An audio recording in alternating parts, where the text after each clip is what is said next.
And joining us, we have Annkio Briggs, a social commentator, public affairs analyst, and convener, Niger Delta Self-Determination Movement. She joins us from Abuja to speak on the new ministers and the portfolios as presented by the president. Thank you so much for joining us at this time.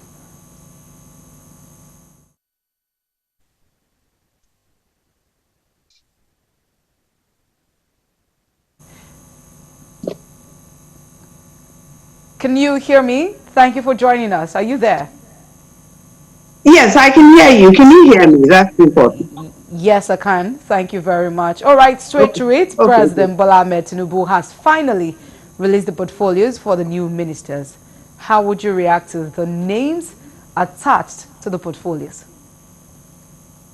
Well, quite honestly, looking at the names, those are the names that have gone through the National Assembly. And at the time of screening, we didn't have the portfolios that has been attached to them. And I think that has always been an issue for us in Nigeria. Now, some of the ministers that we have now have been ministers in the very past government, and some of them have been governors. And so when Tinubu brings in people that have been in the past government and brings in people that have been governors and ministers before, it's like we just have to wait and see what these ministers are going to do, because when you put somebody in aviation, for instance, and the person is in the case of Festus Kiamo, I mean, it's just a good example for me. This is someone who is a son, so therefore he's a lawyer, he's a legal mind. And when you put someone like that in aviation, I really don't know what we should expect. Now, talking about somebody like the former governor of my state, Nyesom Wike, he was a governor, and the federal capital territory is more or less like a state. So if you look at it, it can be said that way, so to speak. But when you put people in the Ministry of Environment, for instance, and their background is not in environment, I really don't know what we are expecting. So Nigeria has this thing, not just these ministers, but we have this thing about having ministers whose background is not in the area in which they have been put. And so we end up with, I'm not saying in any way that they don't have capacity, but I'm saying that when you put people who don't have background in the place that you have put them, we are now left to see what these people are going to come up with. Another thing that bothers me, that has come as a shock to me, is the scrapping of the Ministry of Niger Delta and adding it to, what was it? It was added to, adding it to the one ministry to do with human resource, humanity or whatever. I mean, I don't know how, right now, I don't know how to react about the fact that the Ministry of Niger Delta has been scrapped. On what grounds has that been done? And where the ministry is now being put, where exactly what does that do for the Niger Delta people? And having scrapped the Ministry of Niger Delta, are we also going to scrap the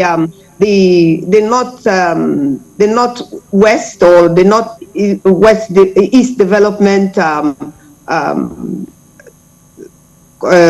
community, what's the Northwest Development Agency? Are we also going to scrap that? I mean, like someone from the Niger Delta, this has come as a horrible shock to me this evening, that has been scrapped. So, I mean, what else are they going to take away from the Niger Delta? We begin to wonder, so we will just have to wait and see what the ministers are going to do. The ministers are known to us, all of them. Some of them are senators, past senators. They're all known to Nigerians.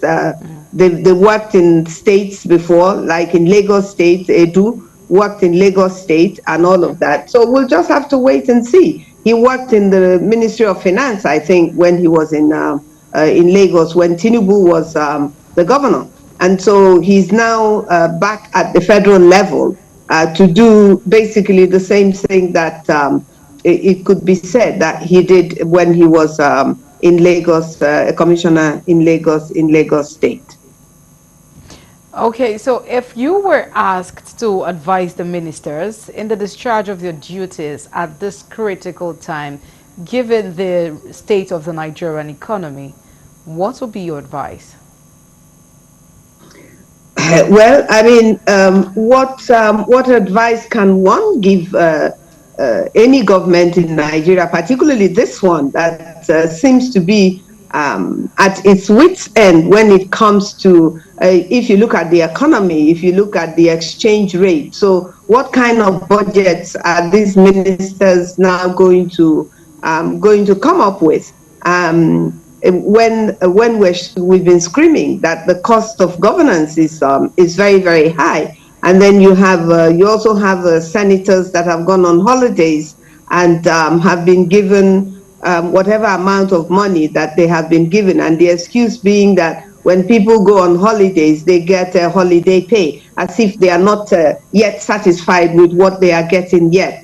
So quite honestly, economically, just looking at it as an ordinary Nigerian, just trying to cope with the cost of gas, cooking gas, the cost of petroleum products and things like that.